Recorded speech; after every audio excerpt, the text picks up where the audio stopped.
교우 여러분, 요한복음 1장에서 매우 중요한 내용은 예수님이 누구신가에 관한 내용입니다. 무엇보다도 우리 기독교인은 예수님이 누구신가에 대한 것을 누구보다도 정확하게 알아야 될 필요가 있기 때문입니다. 그런데 오늘 본문은 예수님을 소개하는 중간 과정에 한 사람을 소개하고 있습니다. 그 사람의 이름은 요한인데 앞에 세례라는 이름을 붙였습니다. 그것은 요한이라는 이름이 다수가 있었기 때문에 그들과 구별하고자 하나님께서 그의 이름을 세례 주는 사람 요한이라고 그렇게 설명하고 있습니다. 이 사람은 매우 탁월한 특별한 사람입니다. 구약 성경 기록이 끝나고 700년 동안 어떤 선지자도 이 역사에 등장한 사람이 없습니다. 성경도 기록되지 않았고 또 하나님도 침묵하셨습니다. 무서운 암흑기였죠. 그 700년이 지난 다음에 최초로 등장한 사람이 바로 이 요한입니다. 요한은 태어나기 전에 늙은 부모님으로부터 기적 가운데 탄생을 했습니다. 태어날 때부터 하나님은 요한이 무엇을 해야 될 사람인지를 뱃속에서부터 가르쳐 주셨습니다. 그가 하는 일은 딱 한 가지입니다. 6개월 뒤에 태어나셔서 이 땅에 오셔서 세상을 구원하실 구원자 예수님을 증언하는 일을 그가 맡았습니다. 구약성경 3000년 동안에 수많은 선지자가 활동을 했는데 이 선지자들은 아직도 떠오르지 않은 태양을 가리키는 그런 역할을 했다면 이 세례 요한은 이제 막 떠오르는 아침의 해를 바라보면서 이 해를 바라보라고 말했던 사람입니다. 깜깜할 때는 등불 하나도 매우 중요하고 빛의 효과가 크지만 여명이 밝아올 때는 웬만한 빛 갖고도 그 빛의 능력이 나타나지를 않을 때 요한은 복음을 전하는 사람이었습니다. 그럼에도 불구하고 그는 대단한 인기를 끌었습니다. 특이한 사실은 세례 요한은 700년 만에 출현했음에도 불구하고 어떤 기적 하나도 행한 일이 없는 사람입니다. 매우 특이한 사례입니다. 그리고 스가랴나 에스겔 같은 꿈과 회복과 소망의 설교를 하는 사람이 아니고 끝없이 그는 회개하고 죄를 사함받으라고 죄를 꾸짖고 심판을 선포하는 일을 그가 했습니다. 그뿐만 아니고 그는 사람들이 아무도 오지 않는 저 메마른 광활한 사막 한복판에 가서 사람이 오든 안 오든 하나님의 말씀을 전하는 특이한 사람이었습니다. 그는 제사장의 신분으로 태어났지만 화려한 옷과 화려한 궁전을 멀리하고 사막 한복판에 들어가서 낙타의 가죽을 벗겨서 옷을 입고 들판에 뛰어다니는 황충이 메뚜기를 먹었으며 가끔은 야생 꿀을 따먹으면서 살았던 그러한 사람이었습니다. 그런데 놀랍게도 이스라엘의 많은 사람들이 구름대처럼 이스라엘 전역에 있는 사방의 사람들이 이 요한을 보고자 찾아왔습니다.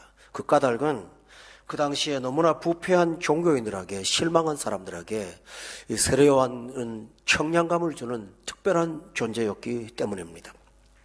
사람들은 그의 독한 설교에도 불구하고 깨닫고 돌아와서 세례를 받으려고 줄을 서서 기다렸고 그는 하나님 앞에 그 앞에서 많은 사람이 죄를 자복했습니다. 그러자 사람들은 이런 사람이 700년 만에 나타나니까 죽지 않고 하늘에 올라갔던 엘리야가 다시 내려온 거 아닌가. 그래서 많은 사람들이 누가 뭐라 하지 않아도 저 사람은 엘리야가 다시 온 거라고 그렇게 착각을 했습니다. 근데 그 착각이 정도를 지나쳤습니다. 어느 정도를 지나쳤냐 하면은 수천 년 동안 사람들이 기다렸던 메시아가 출현한 거 아닌가. 그토록 오래 기다렸던 예수 그리스도가 이 땅에 오신 것 아닌가 라는 생각을 사견으로 갈 것이 아니라 유대 공회가 공식적으로 생각하기 시작했습니다. 그래서 71명으로 구성된 사내들인 공회당 유대 최고 법정이 공회에 결의를 내서 이 사람의 정체성이 무엇인지를 알아보자라고 해서 사람을 파견했습니다. 그래서 유대 법정에서 파견받은 사람들이 요한을 찾아왔습니다. 찾아와서 당신은 그리스도냐고, 또 어떤 사람들은 당신은 그러면 선지자냐고 물었습니다. 그때 요한은 아니니까요, 나는 아니라는 말을 참으로 많이 반복을 했습니다. 우리 가운데 만약에 이만한 인기를 얻는다면 자신도 모르게 우쭐거리게 될 것이고 교만할 수가 있고, 적어도 그리스도라고 말은 하지 않겠지만 자신이 대단한 존재인 것으로 착각을 할 수가 있는 상황이었습니다. 수많은 선지자들은 비난과 모욕을 받고 사역을 했는데 이 세례 요한은 그 누구에게도 책망을 받은 일도 없고 비난을 받은 일도 없는 특별한 사람이었습니다. 그래서 그의 제자가 되고자 수많은 사람들이 그를 찾아왔는데 그 중에는 예수님의 제자였던 베드로와 야고보, 요한이 그의 제자였습니다.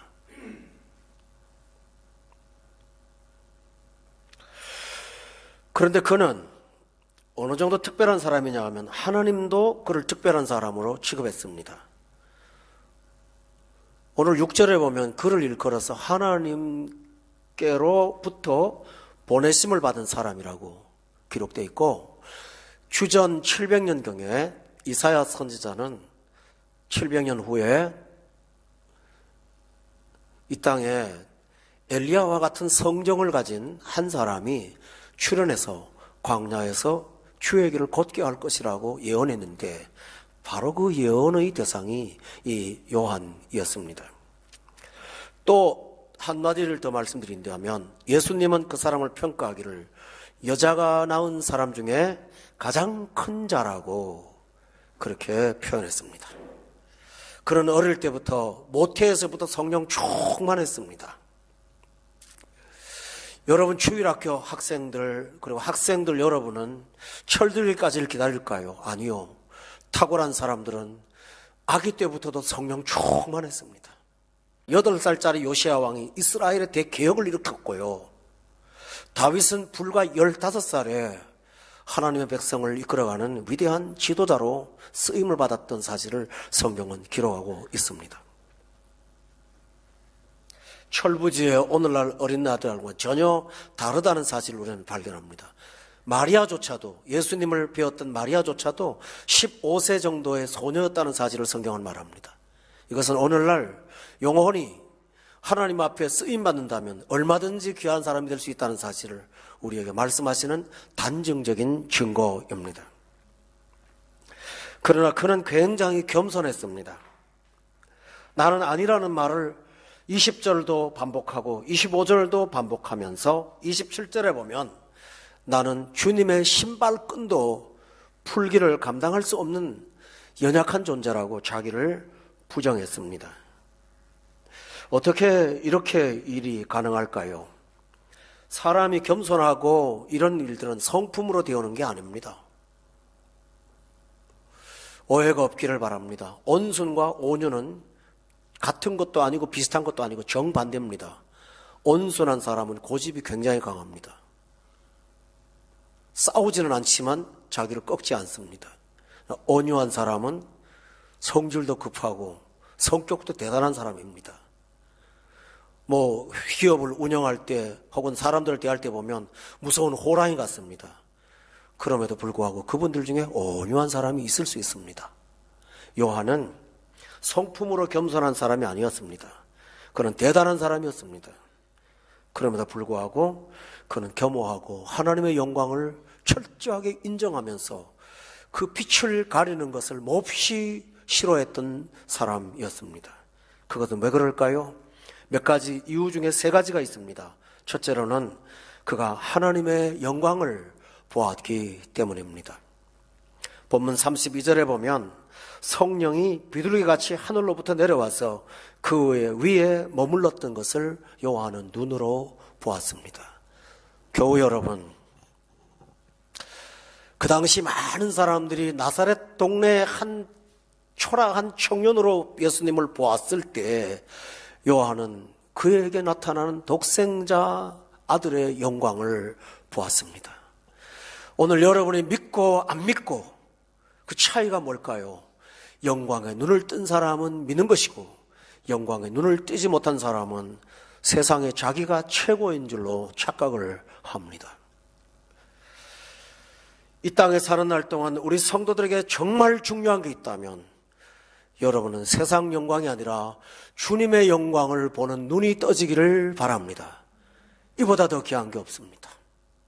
어떤 고난 가운데 있더라도 그 고난을 뛰어넘는 장차 나타날 영광의 눈을 뜬다면 오늘의 고난을 기쁨으로 감당할 수가 있습니다. 초라한 예배당에서 예배를 드린다 할지라도 그 설교자에게 보신 은사의 영광의 눈을 뜬다면 여러분 예배 시간에 졸거나 딴짓을 할까요? 우린 그러지 않을 것입니다. 여러분의 성품이 나쁘고 좋은 것이 문제가 아니라 우리 믿는 사람들은 주님의 영광을 바라봐야 됩니다. 하나님의 영광을 보는 눈을 뜨시기를 바랍니다. 영광 눈을 뜨게 해달라고 기도하면 눈을 뜨게 해줄 줄로 믿습니다. 천국의 보화의 영광의 눈을 뜬 사람은 세상에 몇 푼 돈 되는 것 때문에 사람을 아프게 하거나 내 탐욕 때문에 내 마음에 영혼이 어두워도 방치하는 그런 사람이 절대로 되지 않을 수가 있습니다. 목회자가 거룩하고 성결하고 타락하지 않을 수 있는 방법은 참고 인내하는 것이 아니라 이 세상이 주지 못하는 하나님의 영광을 보는 눈이 있을 때는 세상에 누가 타락하는 것을 갖다 놓아도 결코 타락하지 않을 수 있습니다. 따라서 사랑하는 여러분은 주님의 영광을 보셔야 됩니다. 사도 요한은 밤모섬에서 하나님의 영광을 보았을 때 그는 죽은 자처럼 되었다고 했습니다. 오늘 현대교회가 하나님의 영광을 보는 눈만 열려진다면 주회전에 나와서 죽은 자처럼 되어 그 영광 앞에 무릎을 꿇게 될 것입니다. 따라서 성도 여러분 다시 요청합니다. 여러분의 눈을 열어서 주님의 영광을 보시는 여러분 되시기를 예수 이름으로 축원합니다. 둘째로는 어떻게 겸손할 수 있었을까요? 자기 자신이 누구인지를 알았기 때문입니다. 본문 23절에 보면 그는 자기를 가리켜서 광야에서 외치는 자의 소리라고 표현했습니다. 그는 단지 소리를 울리는, 공간을 울리는 파장이라고 자기를 소개했습니다. 그러나 예수님에 대해서 소개하기는 이렇게 말합니다. 그는 말씀이라고, 태초부터 계신 말씀이라고. 그분은 말씀이요 나는 소리라고. 권 목사는 소리입니다. 권 목사가 들고 있는 성경은 말씀입니다. 저라는 파장을 통해서 이 소리가 운반되고 있습니다. 여러분의 영혼도 소리를 듣습니까? 말씀을 듣습니까? 소리를 듣는 사람은 예배 시간에도 방심하고 여러분의 자세가 일주일의 삶에서 달라질 게 하나도 없습니다. 그러나 이 말씀을 듣는 사람이라면 다를 것입니다. 소리는 하나의 사운드에 불과하지만 말씀은 영이요 생명입니다. 그 말씀이 내 속에 들어가면 씨알이 되어서 열매를 맺고 자라납니다. 예수 그리스도는 말씀이고요, 요한은 소리입니다. 오늘날 한국 강단은 소리로 가득하지요, 말씀은 가득하지 않습니다. 이 강단은 권 목사의 사견을 말하는 소리의 장소가 아니라 말씀을 드러내는 장소 되어야 될 것입니다. 요한은 자기 자신이 아무리 대단한 사람일지라도 광야에서 외치는 자의 소리라고 자신을 인식했습니다. 여러분, 여러분에게 하나님이 복을 주실 때도 있고요. 여러분에게 귀한 것들을 주실 때가 있지만 그때 복은 하나님의 것이고요. 여러분은 그것을 담는 그릇에 불과하다는 사실을 믿으십니까? 우리는 질그릇이고 그 속에 보화를 담은 존재이지 우리가 보화가 아니라는 사실을 인식하시기 바랍니다. 제가 갖고 있는 책에 향을 싼 종이는 향냄새가 난다는 제목이 있어요. 내용은 읽어보지 않았습니다만 제목 자체는 마음을 끌더군요. 예수 그리스도를 싸고 있는 질그릇이라면 예수 냄새가 나기 마련 아니겠습니까? 자기 자신이 소리라는 사실을 깨닫는다면 우리는 항상 겸손하며 더욱더 말씀을 실어 나르는 사람이 될 줄로 저는 믿습니다. 최근에 북한에서 장거리 미사일을 쏘기 때문에 관심이 좀 있습니다만은 미사일 전체 덩어리는 속에 그 연료가 든 통에 불과합니다. 그 꼭대기에 조그만 어떤 탄도 하나를 쌓아 올리기 위해서, 궤도에 올려놓기 위해서 정밀하게 과학적으로 계산된 파워와 힘을 갖고 에너지를 갖고 위로 올리는 거예요. 그 통은 1단 분리되고 2단 분리되고 3단 분리돼서 나중에 다 사라집니다. 우주 공간에 쓰레기로 남을 거예요. 그리고 꼭대기에 남아있는 캡슐 하나만 올려다가 놓을 거예요. 여기서 이 통은 뭘까요? 소리예요. 올려놓는 거예요. 그 속의 핵심은 뭘까요? 예수 그리스도예요. 여러분이 인생 가운데서 늘 내가 하나님의 복을 담는 수단이요 통로라는 사실을 믿고 사시기를 주의 이름으로 축원합니다. 이것이 우리 자신이 겸손할 수가 있고 하나님의 영광을 항상 담을 수 있는 그릇이 되는 방편입니다. 셋째로는 내가 맡은 일이 뭔지를 요한은 알았습니다. 본문 7절에 보면 그는 자신을 가리켜서 이렇게 말합니다. 그가 증언하러 왔다. 8절에 보면 그는 증언자이다. 자기 자신도 증언자라고 그는 소개하고 있습니다. 여러분, 증언이 뭘까요? 본 사실을 증거해주는, 근데 법적으로 증거해주는 걸 증언이라고 말합니다. 이 말이 뭘까요? 이것은 굉장히 중요한 내용이고 이건 책임 있는 말이라는 사실이죠. 증언자입니다. 증언을 하려면 목격해야 되고, 증언을 하려면 그분과 만나야 되고, 증언하려면 사실을 알아야 됩니다. 기독교에 관한 이론과 증언은 판이하게 다른 것입니다.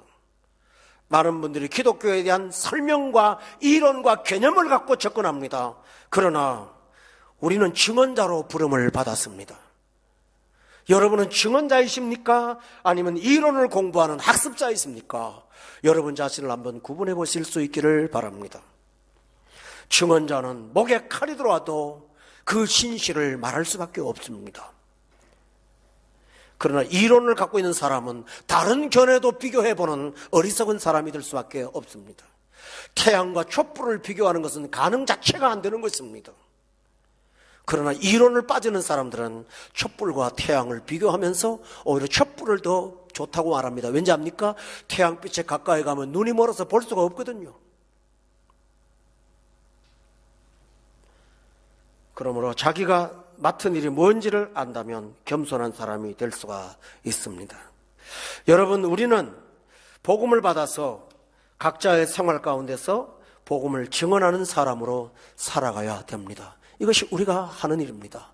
이 땅에 나와가지고 초라하게 먹고 사는 문제로 날마다 급급하며 돈 벌어 먹는 문제로 이 사업장 저 사업장 뛰어다니는 거 귀하지요. 귀하지만은 이것이 우리 궁극적인 목적일까요? 그건 아니에요. 저와 여러분의 궁극적인 목적일까요? 그것은 결코 아니에요. 우리의 궁극적인 목적은 내가 맡은 일이 있다는 거예요. 그것이 뭘까요? 하나님께서 나를 하나님의 형상대로 지은 것은 하나님의 형상을 드러내라고 하시는 목적이므로, 여러분이 학자든지 과학자든지 사업을 하시든지 장사라든지 어떤 수단을 통해든지 여러분의 수단과 그 도구들이 하나님의 영광을 드러내는 도구가 되어야만 우리의 삶이 참 목적을 향하여 살아가는 것입니다. 여러분, 그러지 못하면 허무와 실망과 아픔만 남게 됩니다. 진정 여러분이 필요한 것이 무엇일까요? 우리가 하나님 앞에 소명자로 증언자로 부름받았다는 사실을 믿고 사시기를 예수 이름으로 축원합니다. 이것이 우리가 하는 일입니다. 가정에서 나만 예수 믿었습니까? 그러면 여러분은 가정의 증언자로 살아야 된다고 하나님께서 말씀하신 것입니다. 학교에 가셨습니까? 여러분의 학생들에게 영향받지 말고요, 여러분은 그분을 증언하는 증언자로만 살아야 될 것입니다. 여러분의 사업장이 드러나는 것보다는 그 사업장을 통해서 예수님이 드러나도록 하시는 것이 더욱더 귀한다는 사실을 믿으시기를 바랍니다. 저는 아주 오랜 세월 전 사우디아라비아에 목회할 때 십자가가 있는 어떤 형상이든지 인정을 하지 않고 기독교라는 영어 단어가 쓴 것을 쓰지를 못하게 하는 나라인데요, 십자가 달고 다녀도 못 지우는 게 하나 있더라고요. 스위스 에어라인. 못 지우죠. 또 크리스찬이라는 말을 사방 곳곳에 붙이고 다녀도 못 지우는 게 있어요. 크리스찬 디오르. 그래서 예수 믿는 사람은 이것도 필요하구나. 그분들이 의도적으로 그랬는지는 잘은 모르겠지만 거부할 수 없는 십자가의 흔적들을 드러내면서 살아가는 저와 여러분이 되어야 하지 않을까요? 여러분의 사업장과 여러분의 사업터에 혹은 여러분의 삶의 집에 가서 저 집은 돈 많은 버는 집으로 인식받기를 원합니까? 주를 드러내는 사람으로 인정받기를 원하십니까? 그리할 때 하나님은 우리가 복의 통로가 되고 복음을 전하는 수단이 되면 더욱더 그 수단을 왕성케 하신다는 사실을 믿으시기를 바랍니다. 그래서 하나님이 하시는 일입니다. 또 하나, 네 번째로는 요한은 자기 생의 목적이 무엇인지를 알았습니다. 본문 7절을 한번 살펴보시기 바랍니다. 여기 보면 너무나 중요한 내용이 있기에 저와 여러분이 함께 읽도록 하겠습니다. 7절 말씀 시작. 그가 증언하러 왔으니 곧 빛에 대하여 증언하고 모든 사람이 자기로 말미암아 믿게 하려 함이라. 여기 하반절에 보면 모든 사람이 자기로 말미암아 믿게 하려 함이라 라고 했습니다. 우리의 생의 목적은 나를 통해서 구원자이신 예수님을 믿게 하는 것이 우리의 생의 목적이 되어야 됩니다. 어쩌다가 기독교에 관심을 가진 옆에 친구들을 놓고 여러분이 회의적인 반응으로 못 믿게 한다면 그 책임을 어떻게 감당하시겠습니까? 여러분의 행동 하나 인해서 어떤 신자의 마음속에 상함을 가지고 주로부터 멀어지게 한다면 여러분은 어떻게 그 책임을 감당하시겠습니까? 여러분의 말 한마디가 집에 돌아가서 성경을 의심케 만들었다면 그 오랜 세월의 순수한 믿음을 변질시킨 여러분의 문제는 어디 가서 책임을 감당하시겠습니까? 우리의 생의 목적은 믿게 하려 한다는 사실을 믿으셔야 됩니다. 무슨 일을 하든지 손해를 보아도 좋습니다. 예수 믿는 사람은 대차대조표와 손익계산서를 갖고 있을 때 여기서 수익의 발생은 돈이 아닙니다. 중요하지만은요, 궁극적으로는 예수가 수익이 되어야 됩니다. 우리의 삶이 그를 믿게 하는 데에 도구가 될 때는 거꾸로, 신기한 것은 주를 전하고 내 수익이 목적이 아닌데 이상하게 그렇게 사는 자일수록 하나님은 더 부욕해 하셨고 더 부강케 하셨고 더 넘치도록 능히 하셨다는 사실을 저는 역사와 주변을 통해서 너무나 많이 보고 있습니다. 할렐루야. 얻고자 하는 자는 잃습니다. 그러나 자기 생명을 잃고자 하는 자는 얻습니다. 이 진리를 여러분이 놓치지 않기를 주의 이름으로 축원합니다. 그 목적이 뭘까요? 단지 비우려고요? 아니요. 나로 인하여 모든 사람이 믿게 하는 것이 우리 생의 목적이 되어야 됩니다. 여러분, 믿게 하는 거 쉬운 거 아닙니다. 세례 요한이 하는 일은 주의 길을 곧게 하는 일이라고 했는데 이것은 산악지대에 길을 뚫어서 길을 만든다는 것과 똑같은 내용입니다. 그래서 성경에 보면 높은 것은 깎고요, 낮은 것은 메우고요, 구부러진 것은 펴고요, 험한 것은 평탄하게 하는 것이 그의 역할이라고 말했습니다. 어떤 사람의 인생에 복음을 전하면 어떤 사람은 너무 교만해요, 높아요. 그 산이 깎아지기 전에는 예수를 못 믿어요. 그 높은 난공불락의 산 앞에 가서 여러분은 말합니다. 산아, 큰 산아, 네가 어떻게 무너지냐? 큰 산아, 수르바벨 앞에 무너지리라. 하나님의 영으로 된다고 말씀하시는 것처럼 여러분은 높은 교만의 자리 앞에 나가서 복음으로 그들을 겸손케 하는 것이 우리의 할 일입니다. 쉽지 않죠. 어떤 사람은 인생에 상처가 너무 많아서 골짝골짝이 굳은 데가 너무 많아요. 메꿔야 될 때가 많아요. 그들에게는 위로가 필요합니다. 그렇게 다가가서 복음을 전하여 예수를 믿게 하는 것이 필요합니다. 어떤 사람은 삐뚤어졌어요. 어떤 인터넷에 보니까 자기를 소개할 때 하는데 뭐라고 하냐면 나는 꼬일 대로 꼬인 사람입니다. 이렇게 써놨더군요. 그 꼬인 것을 풀어서 평탄하게 하는 것. 어떤 상한받은 영혼들에게 찾아가서 그들을 어루만짐으로 복음이 들어갈 수 있는 주의 길을 닦아야 됩니다, 여러분이. 이렇게 할 때 하나님께서는 우리를 통하여 일하시고 우리를 써주실 줄로 믿으시기를 바랍니다. 이제 하나님이 하나님입니다. 이 두바이 땅에 오셔서 오늘 이 말씀이 나하고 무슨 관계가 있나 그렇게 오해하지 마세요. 우리가 이 땅에 그 소명만 제대로 발견한다면 하나님은 여기서 우리 교회와 여러분이 복음을 전할 수 있는 강한 교회로 쓰임받을 수 있도록 필요를 풍성히 공급해 주실 줄로 믿습니다. 그렇게 살고 싶지 않으세요? 거기에 우리 교회에 소망이 있고요. 여러분의 미래가 있어요. 아멘? 우리는 세상 사람하고 달라요. 그리한다면 하나님은 여러분을 참으로 부유하게 하실 줄 믿습니다. 집에 돌아가서 어떻게 먹고 살 거나 다른 사람 수준만큼 어떻게 따라갈 거나 그 고민만 하고 있다면 여러분은 생의 목적을 잘못 아는 거예요. 하나님은 우리를 먹고 사는 문제에 급급한 초라한 존재로 부르시지 않았어요. 이스라엘 백성들을 40년 동안 광야 생활을 할 때 만나로 먹이신 것은 그들이 가나안 땅에 들어가서 복음 전파하라고 하신 것 아니겠습니까? 이와 같이 우리가 소명을 붙잡는다면 여러분의 삶의 문제는 너무나 은혜롭게 해결되는 것을 눈으로 목도하게 될 줄로 믿습니다. 마지막으로 요한은 자기 자신이 쓰임받는 것이 세상에 이것보다 더 큰 은혜가 없다는 것을 깨달았습니다. 본문 31절에 한번 보세요. 1장의 31절에 보면 요한이 누구보다 똑똑한 사람이었을까요? 아닙니다. 나도 그를 알지 못하였다라고 했습니다. 내가 와서 물로 세례를 베푸는 것은 그를 나타내려고 하는데 33절 보세요. 나도 그를 몰랐는데 나를 보내어 물로 세례를 베풀라 하신 그이가 나에게 말씀하셨소. 내가 알았다고 했어요. 그렇습니다. 우리는 세상 사람보다 똑똑하지 않아요. 사람보다 명석하지 않아요. 그런데 하나님이 나를 붙잡아서 나를 통하여 나도 몰랐던 사실을 알게 하시고 내가 알지 못했던 복음을 깨닫게 하셔서 그 은혜를 먼저 부어주셔서 내가 먼저 감사하고 체험하게 한 다음에 그 복음을 전할 수 있도록 하나님이 나를 구별해 쓰신 것이 얼마나 감사한 일입니까? 여러분, 이것이 은혜라고 믿으십니까? 하고 많은 대한민국 사람 중에 탁월하고 유능한 사람 많은데 건강도 옳지 못한 우리를 이 사막 땅에 보내서 피로를 공급하시고 살게 하시는 하나님의 은혜가 있기 때문에 우리는 소명도 감당할 수가 있지 않을까요? 여러분은 대한민국 1%라는 사실을 믿으십니까? 우리 하나님이 우리를 그리 쓰셔서 세상에 알지 못하는 은혜를 알게 하신 것입니다.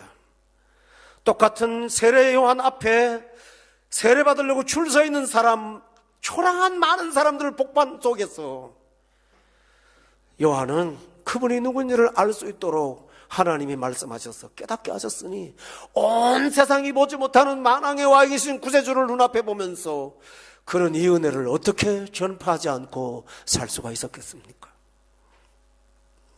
저는 너무 감사합니다. 이 권 목사에게 말씀하셔서 알게 하셔서 전할 수 있도록 하신 것이 얼마나 고마운 일인지요.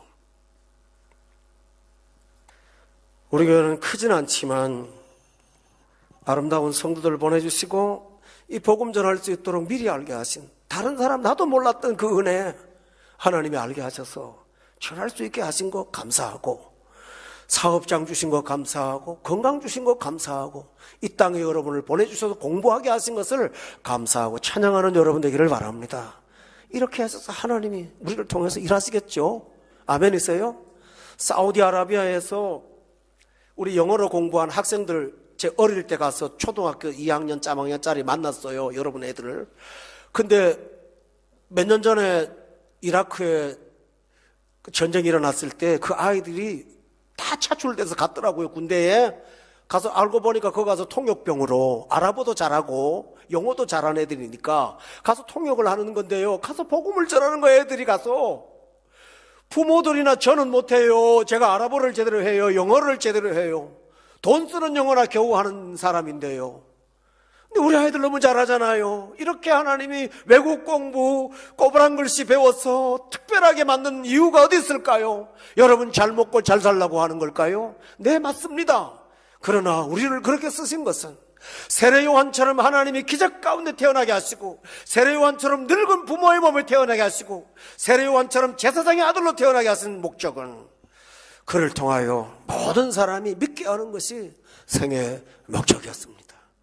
이것을 붙잡기를 다시 한번 주의 이름으로 부탁합니다. 촉구합니다. 그래서 그는 평생 동안 오직 예수만 전했습니다. 세례를 받으러 많은 사람이 왔습니다. 그때 그는 세례를 말하면서 이렇게 말합니다. 이 세례가 끝이 아니야. 이 세례가 결론이 아니야. 내가 결론이 아니야. 나는 물로 세례를 주지만 불로 세례를 주는 분이 계시오. 그분에게 가서 세례 받아 라고 말했습니다. 그 세례 하나 받고자 요단강에 수많은 사람들이 몰려왔고 예수님 쫓아왔지만은 그는 자기의 세례가 목적이 아니라 주를 전하는 수단이 되기를 원했던 것입니다. 사람들이 그가 낙타토롯을 입고 가난한 음식을 먹고 살면서 청빈한 생활을 하니까 저런 목회자가 어딨냐 하고 사람들이 주목할 때 나를 보지 마, 나를 보지 마, 주를 봐 라고 말씀했던 사람입니다. 많은 사람들이 그를 향하여 찾아와서 몰려왔을 때 그 중에는 그의 제자가 되었던 사람들이 있지 않습니까? 오늘 본문 36절에 보면 그 제자를 앞에 세워놓고 그가 이렇게 말합니다. 저분이 하나님의 어린 양이야. 저분이 하나님의 어린 양이야. 37절에 보니까 두 제자가 그의 말을 듣고 세례 요한을 떠납니다. 그리고 제자가 됩니다. 사랑하는 교회 여러분, 자기한테 온 사람도 주께로, 자기에게 주신 은사도 주께로, 자기의 삶의 거룩함도 주를 위해서 그렇게 평생을 살았습니다. 그는 예수로 인하여 살았고 결국 마침내 이렇게 말합니다. 죽기 전에 그는 흥해야 되고 나는 망해야 되고, 그는 신랑이요 나는 신랑의 친구로 그 옆에서 들러리가 되어서 기뻐하노라 라고 말하면서 이 세상에서 가장 가치 있는 일을 하고 세상을 떠난 사람이 되었습니다. 교회 여러분, 오늘 우리는 이런 탁월한 삶으로 부름받았다는 사실을 믿기 바랍니다. 결론을 내린다면 여러분도 이 세상에 우연히 태어난 존재가 아니라 오늘 1장 6절에 보는 것처럼 하나님께로부터 보낸 사람들이 우리 모두라는 사실을 믿으십니까? 우리는 한 사람 한 사람 보냄받은 사람들이에요. 이 소명을 잘 감당해서 이 어렵고 부패한 마지막 땅에 예수 복음 전하고 주님을 많이 전파해서 많은 사람들이 우리를 통해서 참으로 예수 믿는 그런 귀한 일들이 여러분의 삶과 저를 통해서도 날마다 일어나기를 예수 이름으로 축원합니다. 기도하겠습니다.